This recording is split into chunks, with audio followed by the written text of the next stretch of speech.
우리 지난 시간 말씀을 기억해 보시면요. 지난 시간 우리 말씀을 통해 사도 바울은 우리 주 예수 그리스도의 말씀과 경건에 관한 그런 교훈을 따르지 않는 자들, 즉 거짓된 그런 가르침을 따르는 자들이 교회 안에 등장했다는 것을 분명히 밝히고 있습니다. 그들은 겉으로는 경건을 말하고 있습니다. 경건을 말하고 있지만 속으로는 보시면 어떻습니까? 실제로는 교만하고 또 무지하며 말다툼과 분열을 일으키고 결국은 진리를 잃어버린 채 경건을 단순히 돈벌이 그런 수단으로 여기는 자들이라는 것입니다. 이처럼 이런 거짓된 선생들은 두 가지 열매로 드러나고 있는데요. 첫째로는 교회를 분열시키는 것이고, 두 번째로는 돈을 사랑함으로 인해서 탐욕을 조장하여 성도들을 유혹하고 미혹한다는 것입니다. 이러한 거짓 속에서 성도들은 어떻게 됐습니까? 흔들릴 수밖에 없습니다. 믿음을 따라 바르게 살고자 애쓰지만 주변의 이런 왜곡된 가르침과 유혹 앞에 마음은 혼란스러워지고 신앙의 방향을 잃을 수 있다는 것입니다. 그렇기 때문에 오늘 우리가 이어서 보게 될 말씀은 이러한 유혹과 혹은 어지러운 그런 현실 앞에 진짜 경건은 어떤 것이며 어떻게 우리가 믿음으로 살아갈 것인지에 대해 권면하고 있습니다. 사랑하는 성도의 가족 여러분, 진리를 잃어가는 시대일수록 그 안에 여전히 있는 그 진리를 우리는 더욱 붙들어야 될 줄 믿습니다. 진리가 아닌 것이 진리인 것처럼 또 비본질적인 것이 본질보다 앞서는 그런 시대 속에 진짜 진리와 본질을 구별하여 붙잡는 은혜가 저와 여러분 가운데 있기를 간절히 소망합니다. 먼저 6절 말씀인데요. 6절 말씀을 함께 읽어보겠습니다. 시작. 마음이 있으면 경건은 큰 이익이 되느니라. 네, 여기서 보시면 그러나라고 시작하고 있습니다. 그러나 이 말씀을 이야기함으로써 너희가 앞서 얘기한 이 거짓 선생들이 경건을 이익의 방도로 생각하는 것과는 전혀 달라야 한다라고 얘기하고 있는 것이죠. 여기서 거짓 교사들은 그렇게 하고 그렇게 가르칠지라도 너희들은 다른 길을 가야 한다, 이 말씀을 하고 있는 것입니다. 여기서 사도 바울은 자족하는 마음이 없이 경건을 그저 이익의 방도로 생각하는 사람들과 분명히 구별되어져야 한다 말씀하고 있는 것입니다. 여기서 우리는 두 가지에 대해서 먼저 볼 수 있는데요. 도대체 그럼 경건이란 것은 무엇인지, 그리고 자족한다는 게 또 어떤 것인지를 살펴볼 필요가 있습니다. 여러분, 먼저 경건이라는 이 단어는 히브리어로는 너무나 우리가 많이 들었던 헤세드라는 단어입니다. 이 헤세드라는 단어는 친절하고 인자하고 충성스러운이라는 의미를 담고 있습니다. 그래서 이 의미 자체를 보게 되면 외적인 것에 대한 뜻이 아니라 내면에 대한, 속에 대한 뜻인 겁니다. 친절하고 충성하고 또 인자하고, 그래서 이것이 사랑의 삶으로 표현되어지고 자비함으로 나타내지는 것, 이것이 바로 헤세드인 것이죠. 경건이라는 겁니다. 쉽게 설명드리면 경건은 외적인 것, 봉사하고 혹은 헌금을 잘 내고 출석을 꼬박꼬박 잘하고 누가 보더라도 싱글생글 항상 웃고 또 말도 온화한 것이 경건이 아니라 이 내면 속사람인 거죠. 내면의 속사람에 대한 것이었다는 뜻입니다. 그러나 거짓 교사들을 잘 살펴보시면 이러한 경건을 잘못 이해했습니다. 그들이 이해한 경건은 그저 외적인 것이었습니다. 그들은 사람들에게 잘 보이려고 사람들이 자기 자신에 대해서 저 사람은 정말로 예수님을 사랑하나 봐, 저 사람은 정말 예수님을 끔찍하게 따르는 사람이 맞는 것 같아, 이런 평가를 바라는 것처럼 그렇게 보일 정도로 열심히 기도하고 모든 예배는 다 참석하며 다 지키며 교회에 어떤 일이 있으면 먼저 나서고 교회에 열심히 참여하고 봉사하고 헌신하는 것으로 또 이러한 일들을 위해서 기꺼이 재물을 내놓는 그런 헌금 생활을 통해서 외적인 그런 경건을 보여주려고 했다는 것입니다. 그게 경건의 모든 것이라고 생각했던 것이죠. 하지만 이렇게 이해한 경건은 잘못된 경건인 겁니다. 왜냐하면 경건은 외적인 것으로 생각해서 내가 이만큼 봉사하면 어떻게 되겠습니까? 내가 이만큼 헌금하면, 내가 이만큼 또한 참석하게 되면 그러면 내게 뭔가 주어지는 것이 있어야 된다고 생각했기 때문입니다. 즉 보상심리인 것이죠. 그게 바로 경건을 이익의 방도로 생각하는 거짓 교사들의 모습이었습니다. 그들은 이러한 경건을 통해서 이익을 추구하려 했으며 이 이익의 최종적인 목표는 결국은 본이었다는 것입니다. 속은 그렇지 않으면서 외적인 경건을 말하며 겉으로는 열심히 있는 척, 겉으로는 하나님을 잘 섬기는 척, 기도하는 혹은 예배하는 척, 그렇게 자기를 속이고 또 누구를 속이겠습니까? 사람들을 속이며 또 살아가는 이들이 당시 거짓 선생들이었다는 겁니다. 이런 상황들을 바라보며 사도 바울은 지금 너희들은 그렇게 해서는 안 된다, 이렇게 얘기하는 것이죠. 이러한 것들에 빠져서는 안 된다라고 이야기하고 있습니다.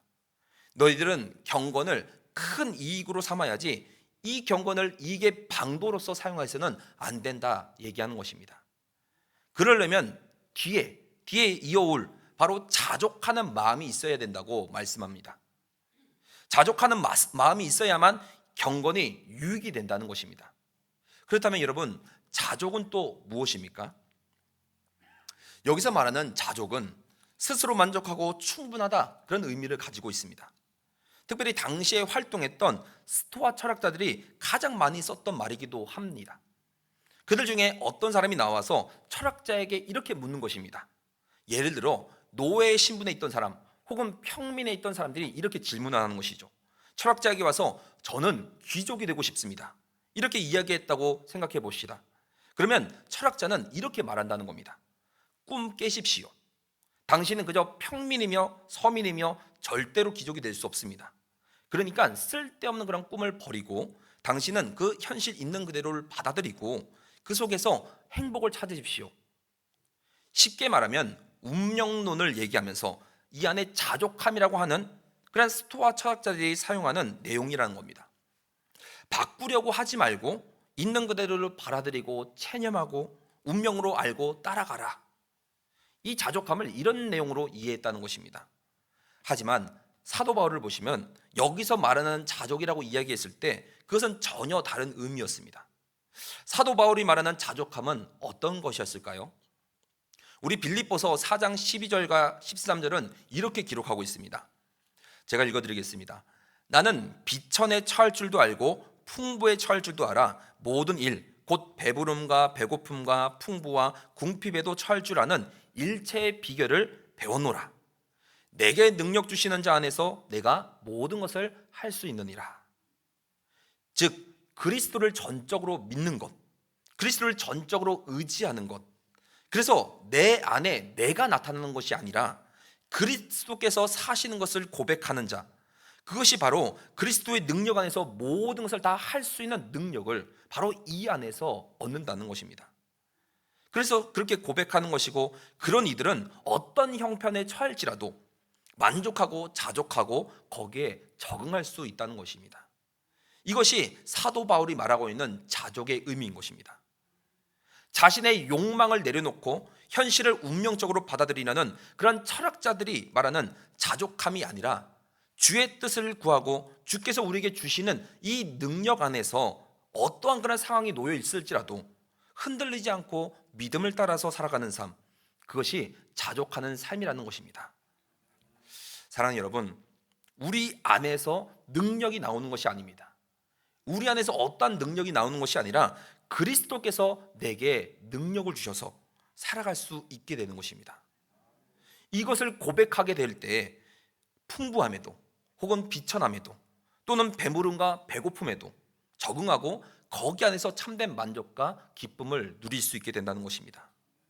어떤 경우에라도 이로 말미암아 불평과 불만이 아니라 왜 하나님께서 나를 이 상태에 두셨는지, 왜 하나님께서 나를 지금 이렇게 배고프게 하시고 왜 나를 지금 이렇게 만족하고 풍성하게 하시는지, 아니면 왜 지금 내 주머니에 아무것도 없는지 혹은 풍성하고 넘쳐지는지를 생각하며 교만하거나 비굴하지 않는 것, 이것이 바로 사도 바울이 말하고 있는 자족함이라는 것입니다.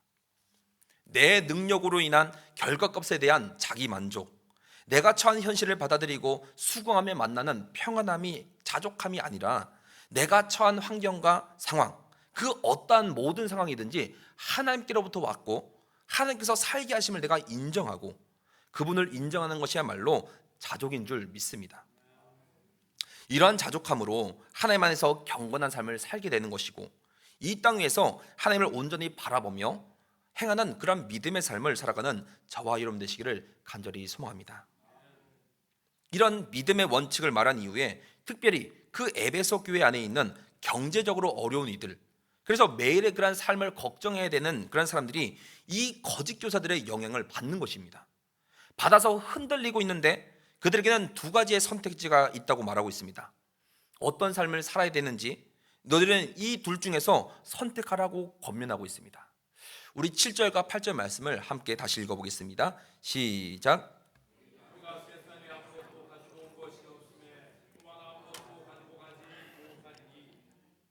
먹을 것과 입을 것이 있은즉 족한 줄로 알 것이니라. 아멘. 바울은 먼저 자족하는 삶에 대해서 다시 한번 또 이야기합니다. 세상에 아무것도 가지고 온 것이 없으며 아무것도 꼭 가지고 가지 못한다 이야기하는 것이죠. 이 말을 어떻게 보면 잘못 해석하면 허무주의처럼 생각할 수 있습니다. 아무것도 가지고 가지 못하고 그냥 갈 때도 아무것도 가지고 가지 못한다.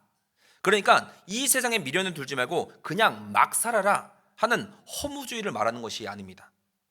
여기서 말씀하고 있는 것은 이 땅에 있는 그 모든 것, 이 모든 것이 너의 것이 아니라 하나님의 것이다 라는 사실을 우리에게 알려주고 있습니다. 내가 지금 가지고 있는 이 모든 것도 결국 하나님께서 주신 것이고 하나님께서 맡겨주신 것이라는 사실을 알고 이 안에서 온전한 만족감을 누려라, 이 말씀을 하고 있는 것이죠. 내 것이 아니라 하나님께서 맡겨주신 것, 이런 의식을 가지고 살아가는 사람들을 우리는 무엇이라고 부르는지 아십니까? 바로 청직이라는 겁니다. 우리는 이것을 청직이라고 부르고 있습니다. 그래서 청지기 의식을 가지고 하나님께서 내게 맡겨주신 것들을 알고, 그리고 왜 맡겨주신 것인지를 생각하고 그 뜻에 따라서 바르게 사용할 수 있는 사람, 그들이 바로 선한 청직이라고, 지혜로운 청직이라고 말하고 있는 것입니다. 그래서 8절은 먹을 것과 입을 것이 있은즉 족한 줄로 알라 얘기합니다. 다시 말해 하나님께서 우리에게 이러한 매일의 양식을 채우시고 하나님께서 우리의 일생을 책임져 주신다는 그런 것을 지식적으로만 알 뿐만이 아니라 그것을 믿음으로 살아가는 사람인 것이죠. 물론 믿음이 없어도 사실 이런 생각을 가지고 살아가는 사람이 있을 수 있습니다. 사자성어 중에도 우리 안빈낙도란 말 잘 아시죠? 옛날에 역양이라는 선비가 있었습니다. 그는 높은 관직을 맡을 기회는 많았지만 권력과 부를 탐하지 않고 조용히 학문을 연구하며 지냈다고 얘기합니다. 당연히 주변에서는 왜 출세길에 나서지 않느냐 이렇게 묻곤 했었는데 그때마다 역양은 이렇게 얘기했다 합니다. 나는 가난해도 만족하며, 다른 말로 안빈이라고 합니다.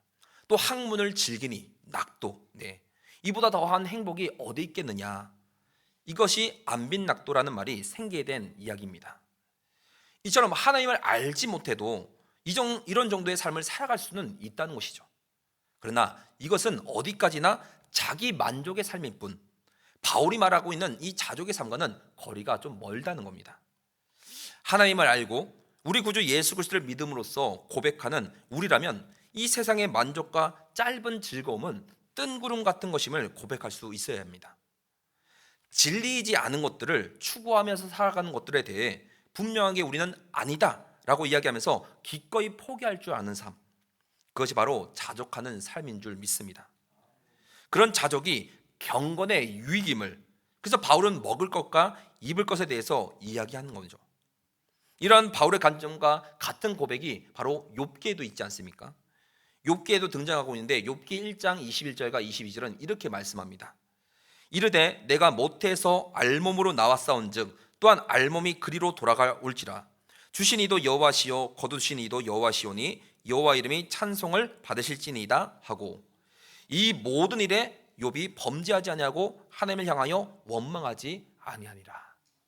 사랑하는 여러분, 들의 새를 먹이고 또 들에 피어나는 꽃들도 아름답게 입히시는 하나님, 세상의 모든 것을 창조하시고 이 창조물들에 의해서 필요한 것들을 공급하시는 그 하나님을 믿는 삶, 이것이 우리가 살아가야 될 자족하는 삶인 줄 믿습니다.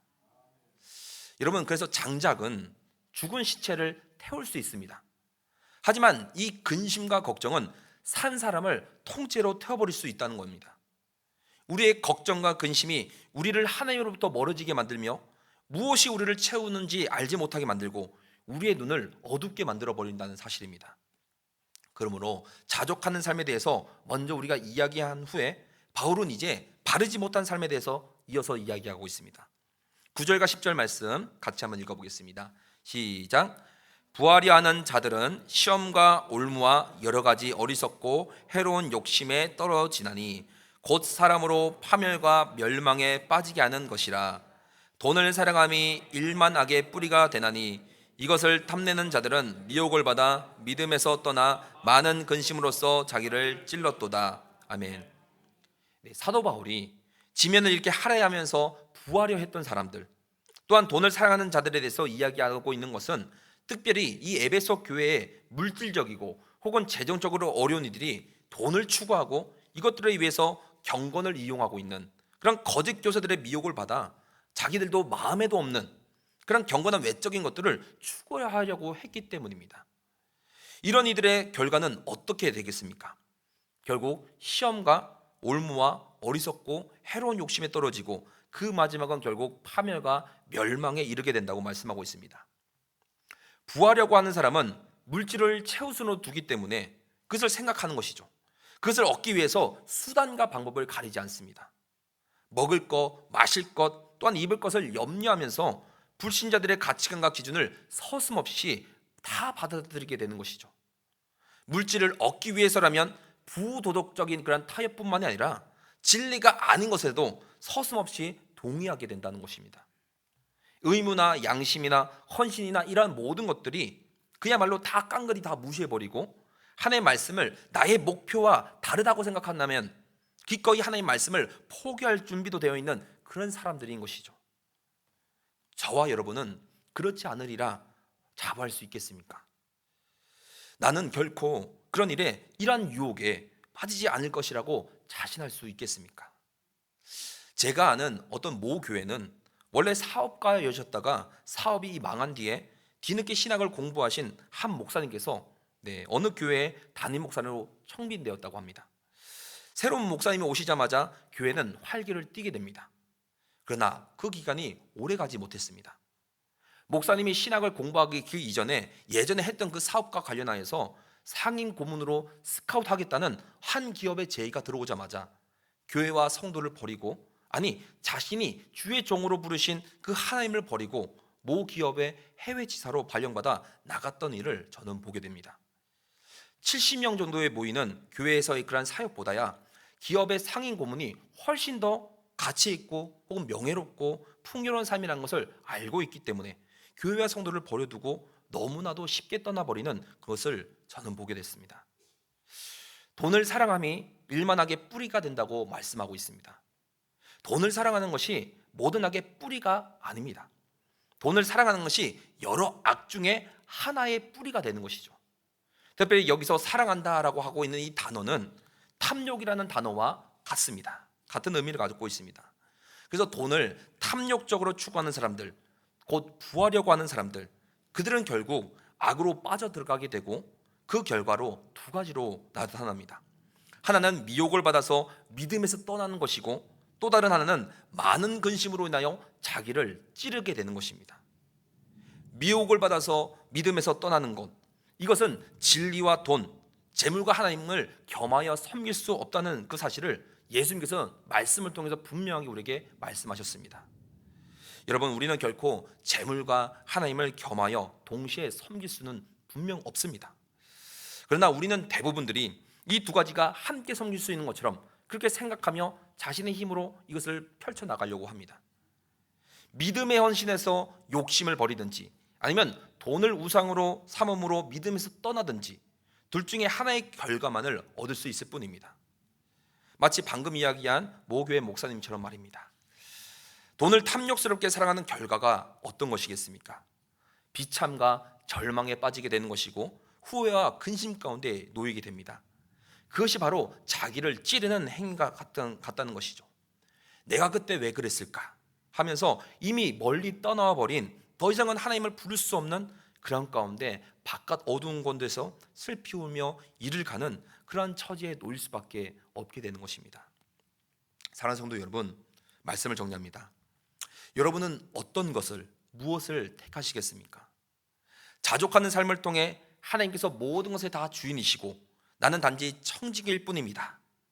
하나님께서 나의 하루를 책임져 주시고 매일의 그 양식을 주십니다라고 고백하며 살아갈 것인지, 아니면 어떻게든지 먹을 것과 입을 것과 마실 것을 내가 가지고 있어야 되고 내가 소유해야 되고 내가 이것을 위해서 모든 것을 다 투자해야 한다고 생각하는, 그래서 결국에는 파면에 이르는 삶을 살아갈 것인지 우리는 스스로 돌아보며 생각하며 판단해야 될 것입니다. 이 세상 어느 누구도 나는 돈을 사랑한다 라고 쉽게 말하지는 않습니다. 또 우리들 중에는 누구도 나는 부자가 되는 게 내 유일한 목적이라고 자신 있게 또 말하지는 않습니다. 그러나 우리 안에 있는 것이 뭐겠습니까? 우리 속의 이 탐욕을 우리는 결코 부정할 수는 없다는 것입니다. 이 탐욕이 돈을 사랑하게 만들고 도덕이나 양심이나 믿음이나 말씀까지도 다 포기하게 만든다는 것입니다. 그러므로 우리는 탐욕을 늘 조심하며 경계해야 합니다. 우리 안에 있는 탐욕은 우리 스스로가 결코 다스릴 수가 없습니다. 오직 성령께서만, 하나님의 말씀만이, 하나님의 은혜만이 우리를 끊임없이 들고 일어나는 이 탐욕을 재워줄 것인 줄 믿습니다. 내가 가진 모든 것들이 내 것이 아니라 결국 하나님의 것이고 내가 소유한 것이 아니고 하나님께서 맡기신 것이라는 그런 사실을 알게 해서 내게 있는 것들을 주의 뜻 가운데 사용하고 그 주의 뜻으로 사용함을 인해서 만족함을 누리게 될 줄 믿습니다. 이 만족감이 우리로 하여금 더욱더 내게 주신 재물이든 시간이든 젊음이든 내게 주신 달란트든 그 어떤 것이든지 하나님의 뜻 안에서 사용하는 그런 기쁨을 맛보게 되는 저와 여러분 되시기를 소망합니다. 이러한 삶이 바로 자족하는 삶이고, 이 삶이 바로 하나님을 경건하게 섬겨 믿음 안에서 우리를 흔들리지 않게 굳건하게 세워갈 줄 믿습니다. 자족하는 삶으로 우리 또한 함께 하나님을 섬겨 참 믿음 안에서 승리하는 삶으로 날마다 주께 나아가는 저와 우리 성령 가족들 되기를 간절히 소망합니다.